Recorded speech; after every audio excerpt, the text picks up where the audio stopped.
All right, Shalom, Shalom. Hey, first and foremost, before I get started, as always, I want to give all praises, honor, and glory due to Yahweh, Bashin, Yahweh Shai, Bashin, Takadash. Give honor to the apostles and elders, great men, so I well, and telling them the truth. Peace and salutations to the icon that's pushing this word and truth and sincerity. Throughout the four corners of the earth, waking up the hope of the elect, and risking their lives and influence to do so, definitely more so now than ever before. This is the brother Zion Amount, and chilling with the Detroit by Camp.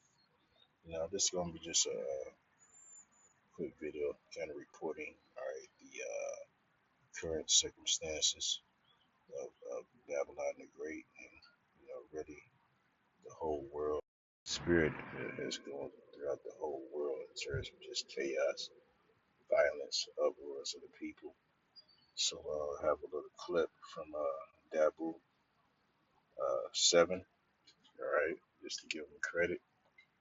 As we know, we do these videos, right? We often land back off of certain people's talking points because if it's relevant to the scriptures, we're going to bring it out. We're going to make sense of it, right? So I'm just going to play this clip and we get a few precepts.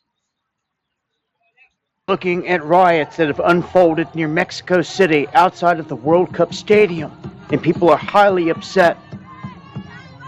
The citizens of Mexico City and the surrounding areas showing up protesting the World Cup, and it's getting violent. Chaos erupting, fires getting kicked up, rocks being thrown, riot police on the scene.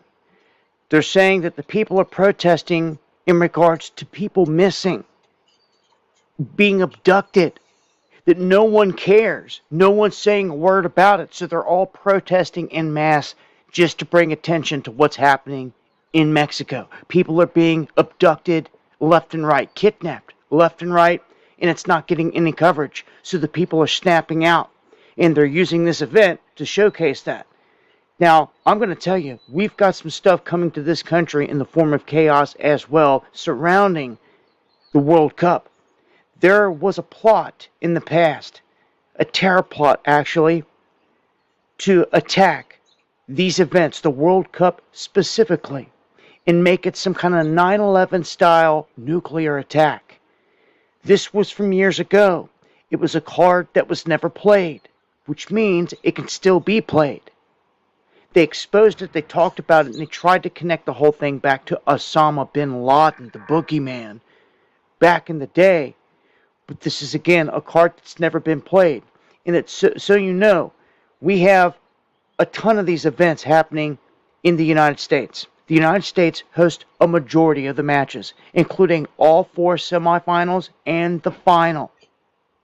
Stadiums spread across the country, from Los Angeles to New York and New Jersey on the East Coast, where the finals will be played. But they're going to be coming to Dallas in Texas, Miami, Florida, Atlanta, Georgia, Houston, Texas, Kansas City, Missouri, Boston, Massachusetts, Philly, San Francisco, and Seattle, Washington. I would watch all of these places because the plot has already been exposed in the past. It just never happened, which means it's a card that can be played. You have to remember the Rothschilds put out the Year Ahead magazine for 2026, and it had a guy kicking a soccer ball on the front cover. And on that soccer ball was pure madness. That was the first hint that one of these events was going to get targeted. So head on a swivel if you're going to any of these World Cup events. I expect to see something in the United States at one of them for sure. Join me for the live streams Monday, Wednesday, and Friday, 8 p.m. Eastern, where I'm updating to this and a lot more. So there you have it. You know, good advice. As we always tell you the same thing. Keep your head on the swivel. The scripture says to watch and pray. You know, the scripture says, "Behold, he come as a thief." Blessed is he that keepeth his garments. Which is basically his truth. So yeah, scriptures also say what to it's high time to wake out of sleep. So we have to be on guard. We got to be on point as a people. Now, unfortunately, 2/3 are not going to be on point. right? Scriptures say, I'm just kind of quoting here, but what's that? Proverbs is that 22? Um, the prudent man foreseeth the evil. If you paraphrasing, unfortunately, most of our people are not that. They're not prudent. In fact, it's a definition for prudent. What does it mean to be prudent?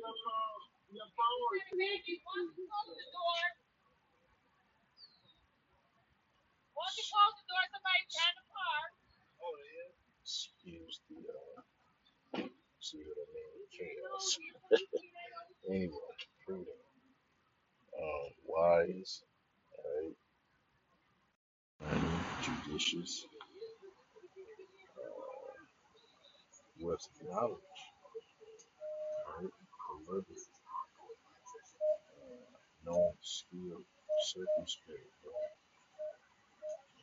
Being circumspect, to look around, keep your head on the swivel, because hey, the scripture saying how that in the last days, perilous times. The word perilous means dangerous, right? So, um, this is very noteworthy. It's really keep a keen eye on, what's going on at any of these big events. Whether it's the Knicks game, right? So they make a fanfare out of that. With the World Cup, or whenever else come to these states, because this is how we get a crowd of people. It's easy to for Esau to pull off his schemes. Just leave it at that. You know, pull out it, pull out, pull off a FF.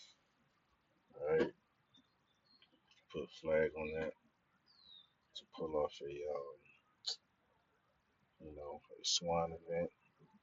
You know, so it's more so wise they stay away from big crowds for real, because anything can go down, and chaos can spread like hell, wildfire, like fire. Hey, that's what the Lord's going to visit the earth with, fire. So let's get a few precepts. Let's see this.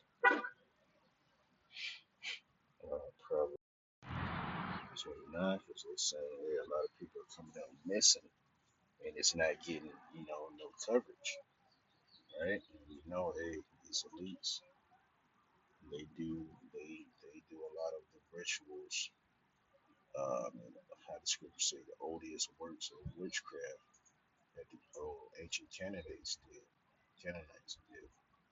You know, they on that tip. They work with the left hand side.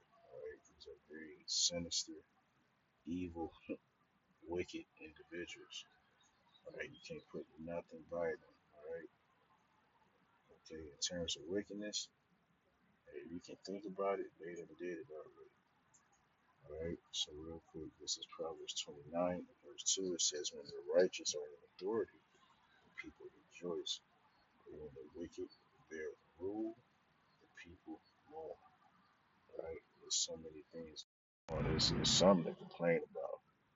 Any nigga saying, I can't complain, that nigga not in this right now. There's so much. There's a host of things you can complain about. Right? But Jake just say that just to kind of, just to, I don't know, shit. He's just saying stuff just to say it, but like, when we dealing with reality, there's plenty to complain about. Right? Let's get this. This is what's that? Luke.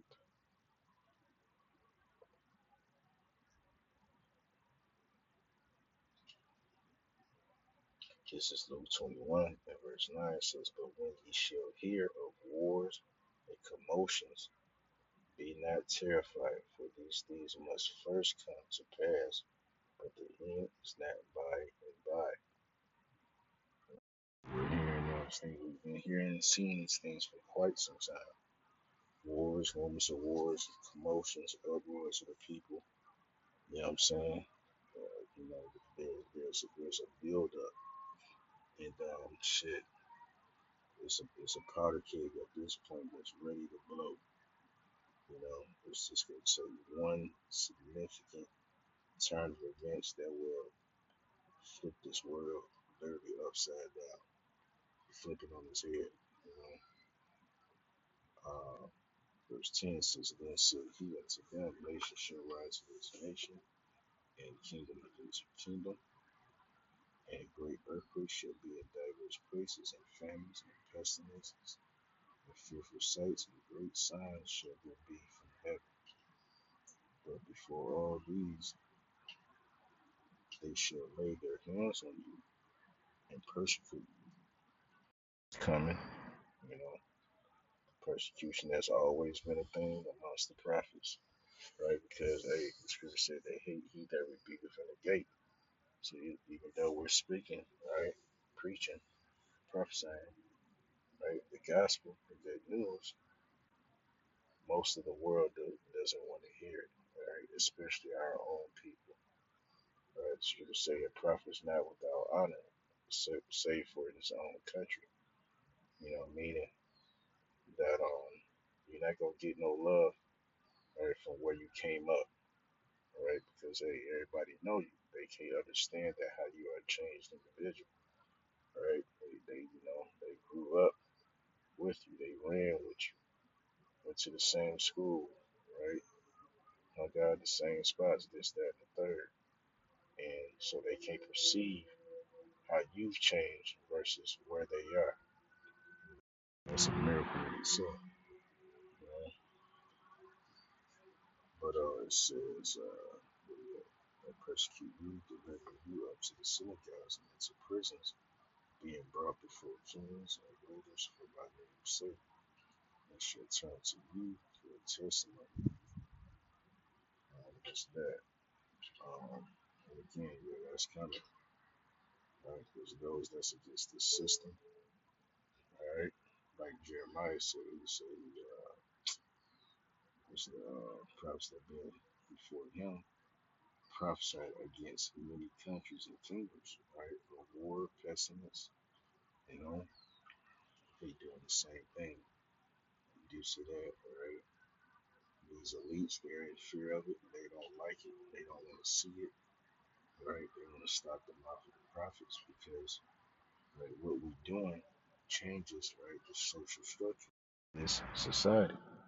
If you have more people, right, believing Yahweh Bashim Yahushai rather than, right, Esau and his government, right, that's basically that's the downfall of the kingdom, you know. And hey, there can only be one king, right? And the kingdom that's being set up, right, is Yahweh's kingdom, you know. Daniel 2, Daniel 7th chapter, all right, Revelation 19, right, Revelation 6, right, he's coming back to conquer, he's conquering and to conquer Yahweh. He's taking what's his, right? Everything is put under his foot, you know. So that's why we're seeing all these different, uproars and commotions. Right, as a way, right? One more. This will be. Let's jump over to especially right now, man. Scriptures you want to tap in heavily. All right, it's 2 Corinthians 15, 2 Corinthians 16. The apostle always brings this out. Right, Jeremiah 50, 51. Yeah, 49, throw that in there. Isaiah 14, uh, Revelation 17, Revelation 18, Revelation 13, right? Luke 21, Mark 13, Matthew, 24. You know, these are very insightful and prophetic scriptures, right? That let you know what time you're in, right? So, look at this. This is, Genesis 15 and 14, and it reads, "Woe to the world and them will. Mm. For the sword and their destruction draw nigh, and one people should stand up and fight against another, and swords in their hands. For there should be sedition among many. Let's look at the word sedition. Right? What are we saying when we say sedition among many? Okay, sedition. Right? Sedition means what? Incitement of resistance to, or insurrection against lawful authority. Right? What they just say that they had, basically people in riot gear coming out, all right, to try to cool and calm things down because things are getting out of hand amongst the people. All right, right out the Bible. So clearly and obviously we're in those times. Uh, yeah, for there should be sedition among men, and invading one another. They should not regard their kings nor princes. Right? Anyone that's of official of any sort, they want to be respected. They don't care about right, your title, your badge, none of that. Right? People are taking the law into their own hands. It says, and swords in their hands, for there should be sedition among men, and invading one another. They should not regard their kings nor princes. And the course of their actions should stand in their power. A man should desire to go into a city and should not be able. Alright, this will be affected by way of martial law. The streets will be cut off, checkpoints, right? 15-minute cities, etc., etc. You will not have any liberty or, alright? It says, for because of their pride, the city shall be troubled, the houses shall be destroyed, and men shall be afraid. So guess what? How much more women, you know? So things are coming down to the wire, and just keep watch. So I'm just leave it at that. Lord willing, this was edifying. With that, we give all praises, honor, and glory due to Yahweh, Bashim Yahushua, Bashim Kakadash, the honest apostles and elders of great ministry of the will, peace and salutation to Akim is pushing his word in truth and sincerity, throughout the four corners of the earth. Shalom.